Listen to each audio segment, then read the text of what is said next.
안녕하세요. 정보가 세상을 바꾼다의 인포뱅크입니다. 이번에 전해드릴 내용은 어디로 가고 있나 중국 외교부 월스트리트저널 아웃.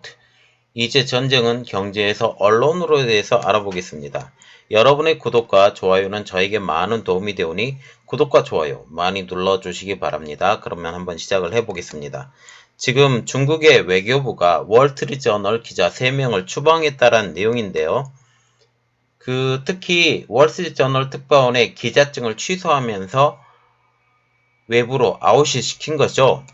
중국이 미국 월스트리트저널 신문의 베이징 특파원 3명에 대한 기자증을 취소했다는 내용입니다. 이번 조치는 중국이 단행한 수십 년 만에 최대 규모 외신 추방으로 보이고 있습니다. 자, 그래서 이 배경을 우리가 일단 알아야 돼요. 이 배경이 겉으로 드러난 배경입니다. 그러나 실질적인 배경은 미국 정부가 중국의 5대 언론에 대해서 외교부에 대하는 수준의 대응으로 격상시키던 그런 가장 큰 이유가 있죠. 이것에 대해서 연관된 내용이 있기 때문에 이 내용을 그것과 연관시켜서 한번 보고, 그리고 어떤 칼럼이 이렇게 됐는지 이 칼럼의 내용에 대해서 정확하게 한번 본 다음에 서로 분석해보고 이야기를 한번 시작을 해보겠습니다. 자, 가장 문제가 됐던 컬럼은 이겁니다. 중국은 아시아의 진정한 병자, China is a real sick man of Asia라는 거죠. 이것에 대한 중국의 대응입니다. 월스트리트저널에 대해서 강력한 의사표시를 말을 했고요. 월스트리트저널은 중국에 요구한 공식 사과를 전혀 하지 않았다라는 겁니다.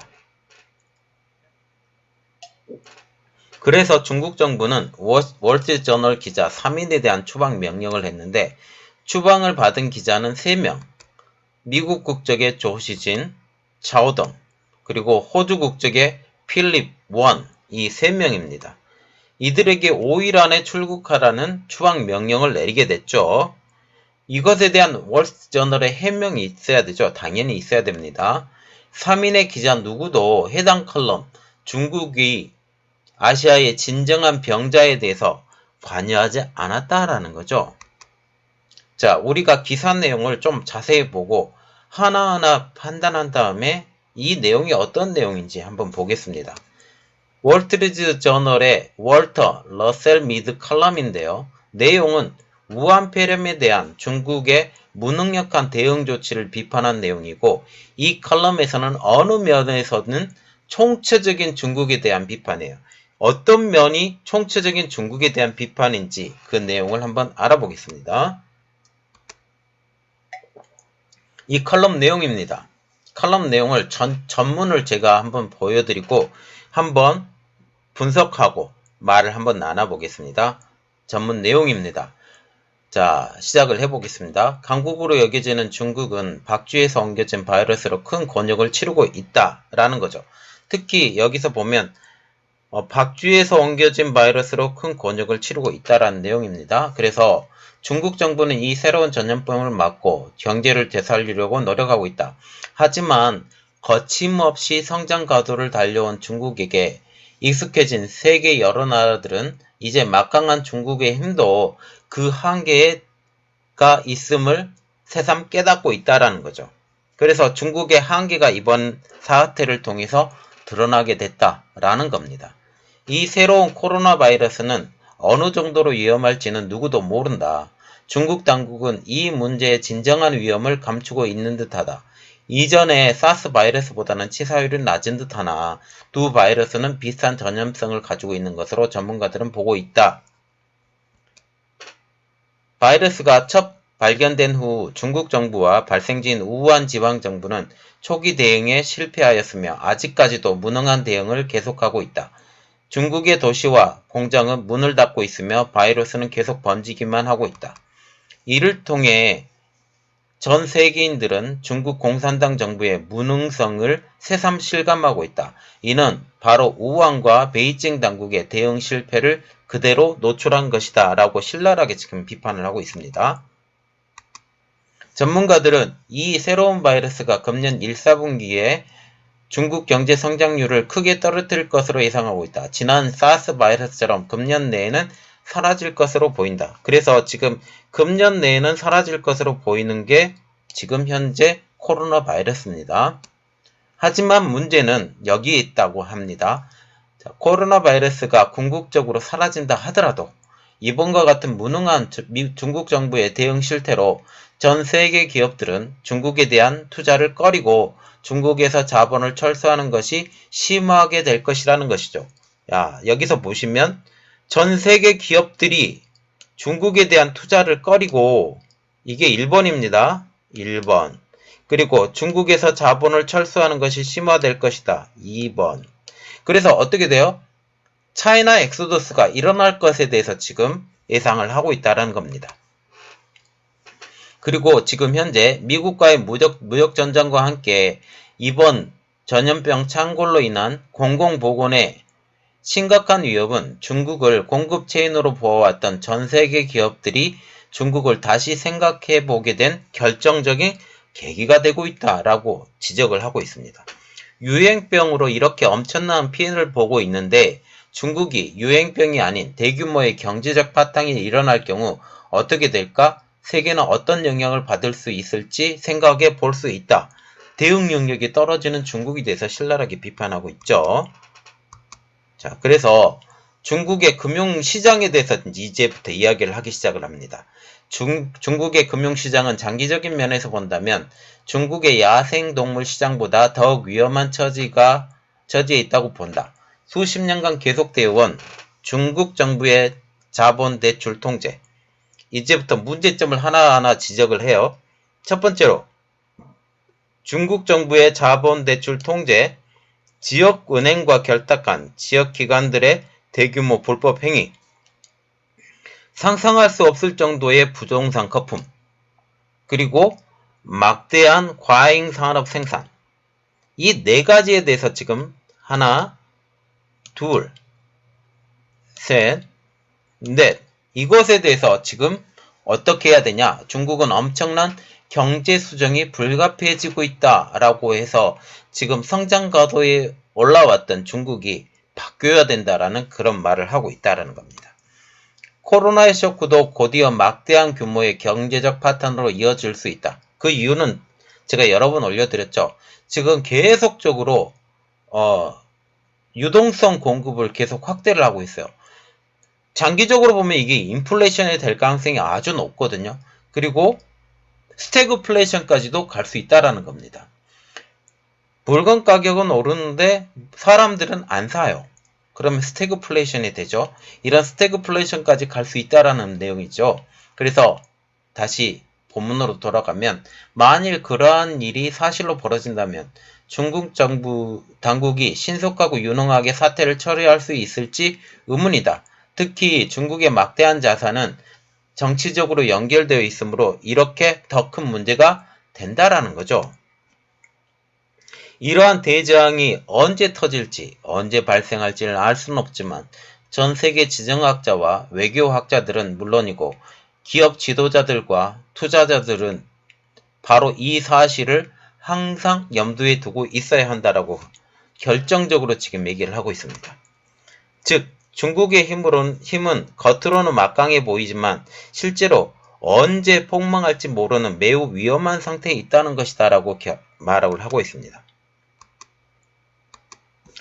이 같은 경제적 재앙이 닥쳐올 경우 중국은 미일에 미국의 도전자 위치를 잃고 미국은 다시 중국이 없는 유일한 초강대국으로 군림하게 될 것이다.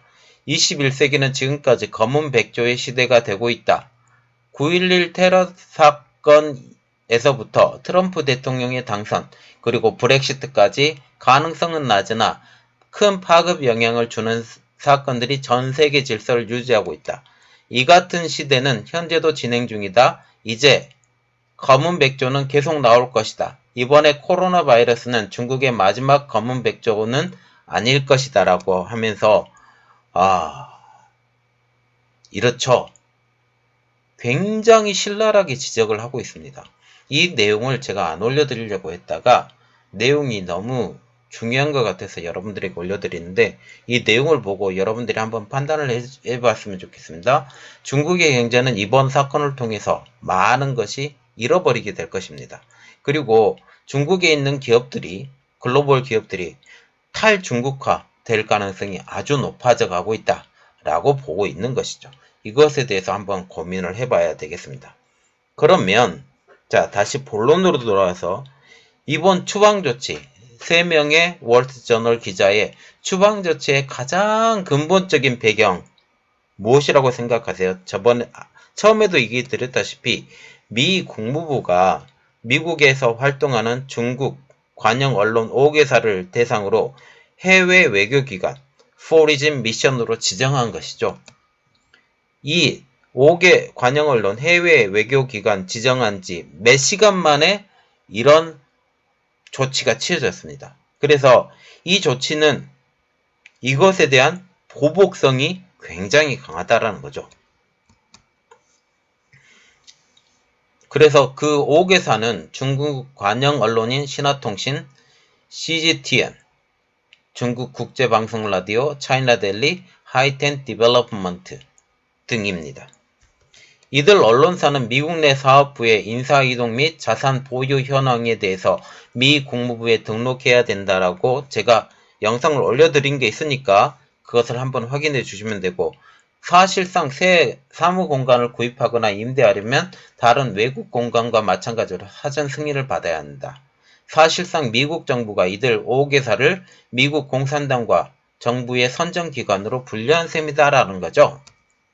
그래서 중국 정부는 이렇게 발표를 했어요. 월스트리트저널에 3인의 그 해외로 나가려고 한다라는 그 내용에 대해서 보면 껑샹 대변인은 이렇게 말하겠어요. 이번 추방이 미 국무부 방침과 무관하다면서 중국은 잘못된 결정을 유감으로 생각하며 거부한다라는 논평을 하게 됩니다. 그래서 미 국무부 방침과 전혀 결이 다르다라는 거죠. 그런데 시간을 보면 전혀 그렇지 않다라는 거죠. 그리고 월스트리트저널도 이렇게 반응을 했는데 월스트리트저널 발행인 윌리엄 루이스는 중국 외교부의 조치에 매우 실망했다고 하면서 해당 칼럼이 중국인들 사이에 분노와 우려를 일으킴에 대해서 유감스럽게 생각한다라고 그것에 대해서는 좀 유감 표명을 했습니다. 루이스 발행인은 우리 오피니언 코너는 사람들이 동의하거나 동의하지 않은 의견이 담긴 기사를 정기적으로 게재하고 있다. 기사 제목으로 불쾌감을 불러일으킬 의도는 없었다라고 하면서 중국을 달래는 입장입니다. 그리고 또한 중국 정부도 반응이 나타났는데 마이크 폼페이오 미 국무부 장관은 중국의 외교부 결정을 비난하면서 기사에 대한 올바른 대응은 발언을 제한하는 게 아니라 반박하는 것이다 라고 지적을 했고, 폼페이오 장관은 19일날 성명을 통해서 성숙하고 책임있는 국가는 사실을 보도하고 의견을 표현하는 자유 언론을 이해한다. 미국인이 누리는 정확한 정보와 언론 자유를 똑같이 허용해야 된다라고 하면서 이것에 대해서 맹렬하게 비판을 하게 된 것입니다. 그러면 중국의 외신기자 추방의 역사를 한번 보면 중국 외신기자 클럽에 따르면 중국은 1998년도 한 일본계 독일 언론인을 국가기밀 소지 혐의로 추방한 이후 외국 특파원 추방은 자제를 계속했죠. 그러나 2013년 이후부터 최소 9명의 기자를 추방을 했습니다. 다 보시면 이게 2013년 이후라고 하면 시진핑 정권 이후라고 보시면 되겠습니다. 이렇듯 중국 외신 기자클럽의 성명에서 중국 내 외국 기자에 대한 전례 없는 보복 행위라고 하면서 비자 및 기자증 취소 결정을 맹렬하게 또한 비난을 했죠. 또한 성명에서는 중국 당국의 조치는 주중 특파원에 대한 보복을 통해서 외국 뉴스 기관을 위협하려는 극단적인 시도가 명백하다라고 말을 했습니다. 그리고 지금 이번에 월스트리트저널의 추방은 이번이 한 번이 아닙니다. 지난해 8월에도 있었는데 월스트리트저널 베이징 지국 소속의 싱가포르 국적 춘한웡 기자는 기자증 갱신이 거부돼서 사실상 중국에서 추방이 됐고, 춘 기자는 그해 7월 달에 호주 사법당국이 시진핑 중국 공산당 총서기의 사촌인 호주 국적 차이밍에 대한 돈 세탁 연루 등에 대해서 혐의를 조사하고 있다고 보도를 하게 된 것입니다. 말하자면 시진핑 주석을 건드렸다가 추방을 당한 것이죠. 자, 이렇게 보면 중국 정부는 지금 이렇게 기자들에 대해서 엄하게 다스리려고 노력하고 있어요. 미국에 대해서 대항을 하고 있는 것이죠. 이것을 통해서 우리가 보면 자유가 없는 나라, 언론이 통제되고 있는 나라, 이렇게 보시면 되겠습니다. 자, 이번 내용은 여기까지였고요. 저희 내용이 여러분들에게 많이 도움이 되셨다면 구독과 좋아요 그리고 알림 설정까지 좀 부탁드리겠습니다. 감사합니다.